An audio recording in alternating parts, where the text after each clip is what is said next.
ఓటమి తప్పనిసరిగా మనకు అనేక పాఠాలు నేర్పుతుంది. ఓటమి మనకు బాధ నేర్పుతుంది. ఓటమి మనకు బాధ్యతను నేర్పుతుంది.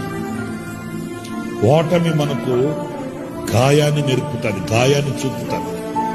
ఓటమి మనల్లో నూతనత్వాన్ని పుట్టిస్తుంది. ఓటమి మనకు వైరాగ్యాన్ని కలిగిస్తుంది. ఓటమి మనకు దూరదృష్టిని పుట్టిస్తుంది. చాలా ఉన్నాయి.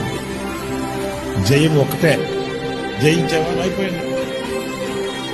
ఓటమి అలా కాదు, తలంచినప్పుడల్లా నీ కళ్ళల్లో తడి తగులుతుంది.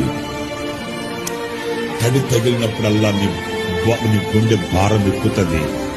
ఆ భారంలోనే పుడుతుంది వైరాగ్యం, సాధించాలన్న కక్ష.